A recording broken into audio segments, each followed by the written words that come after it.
Hello, everyone. Welcome back to the channel.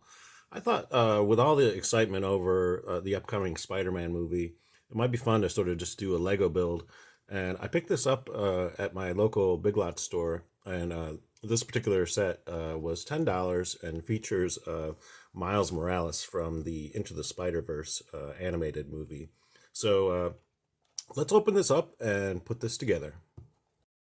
So, as you see me assembling this set, we're going to be talking everything Spider-Man. And if you're not up to date on the various movies, including Into the Spider-Verse and the various Tom Holland movies, you may not necessarily relate to this part of the video, but I will tell you I am going to go over the finished Lego kit and I will be showing the articulation on it. So if you want to just see that part, you can actually skip ahead in the video to the 5 minute and 25-second mark. And that's when I go over the articulation and talk about the finished Lego kit.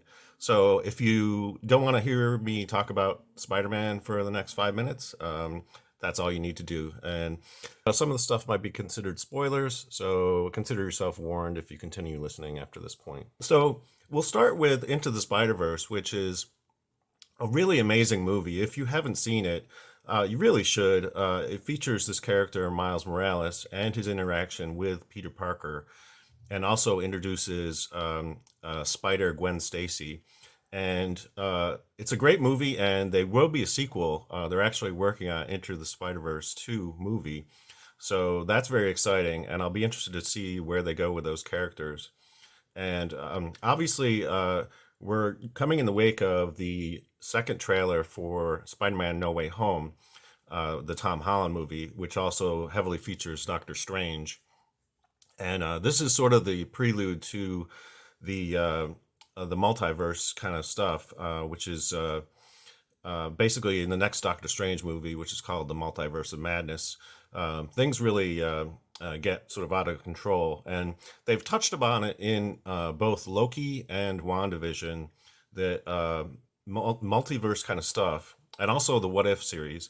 They've sort of touched upon this, and it's actually a thematic element in Into the Spider-Verse as well. So what's going on in No Way Home is probably going to echo a little bit of what we saw of Into the Spider-Verse in terms of various other versions of reality crossing over into the reality that has Tom Holland in it. So, and you can see in the second trailer the various villains that are featured in the other Spider-Man movies, the ones featuring other actors that had come earlier, are going to be coming across into Tom Holland's universe. And so that's really crazy. And they got a lot of the actors to reprise the same roles.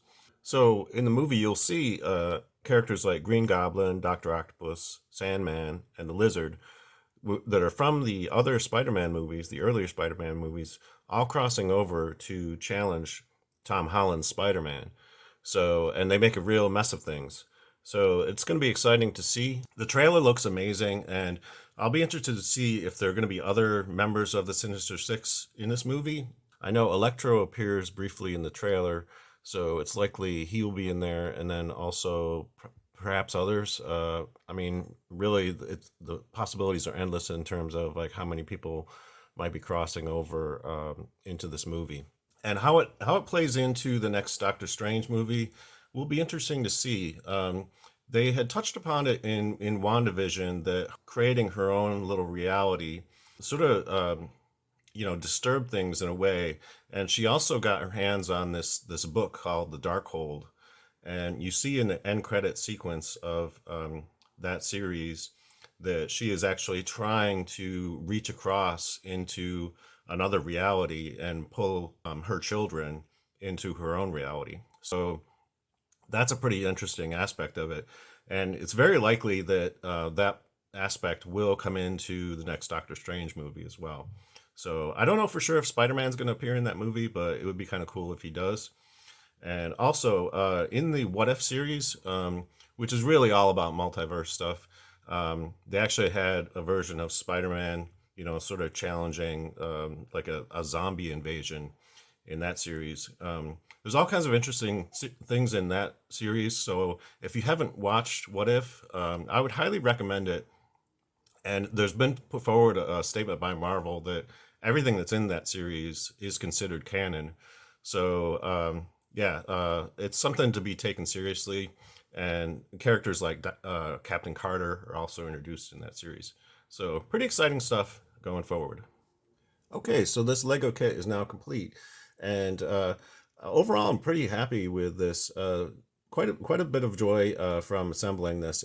There were some complications. I made a few mistakes along the way, but was able to fix them, and no harm, no foul. It looks pretty cool. I love this web shooting effect too. I think that looks really cool. We'll remove that for now because I want to show you some of the other kind of features on this. So on the fingers, you get articulated fingers on here too. So that's very cool. So you get articulated wrist, elbow, shoulder. Everything's on a ball joint. So it means you get a lot of flexibility in terms of being able to move this thing around. Also, on the shoulders, there are these two shoulder pads that sort of like go back and forth like this. And then these little things could be serving as jets if you point them downward, or maybe even web shooters if you point them upward. So those are kind of interesting. This also seems to be some kind of jetpack effect as well on the back here. And then you get little web effects on the sides of the legs too. The legs also have a lot of articulation because, again, each one of those joints is a ball joint. So you get forward and backward. You can extend out. You get a knee bend, and you get articulation at the ankles too. So, pivoting side to side, pretty much full range of motion in terms of like the overall posability of this figure. So very cool. And then inside of here, you have the minifigure. So you can just pull this back like so, and then you can move the Miles Morales minifigure. And overall, very happy with the detail on this. I think this looks really nice in terms of the overall, sort of decals and stuff. And those are all pre-applied. You don't have to apply any decals. And the hood is removable, so you can take that off. Personally, I prefer it with the hood. I think it looks better that way. And also, there's this little handheld sort of web shooter thing too. And you can take the larger, web effect part and actually put that on the minifigure as well. So that's really cool. So you can attach that, so he can be shooting webs right off the minifigure as well. So very cool stuff. Very excited to sort of be able to show you a Lego build in this video. And if you're interested in seeing, more of these kind of Lego builds in the future, you should think about subscribing because I will be covering, more of these kinds of things in the future. I do have at least one Star Wars set and also some G.I. Joe sets that aren't produced by Lego but have a similar quality in terms of being an assembled kit. I don't think they have the same kind of quality that Lego has as a brand, but I will be demonstrating that and talking a little bit about it in a future video. So stay tuned for that. That's pretty much it for this video. If you enjoyed it, please give it a thumbs up. Until next time, I hope you're having a great day. And remember, with great power comes great responsibility. Thanks for watching.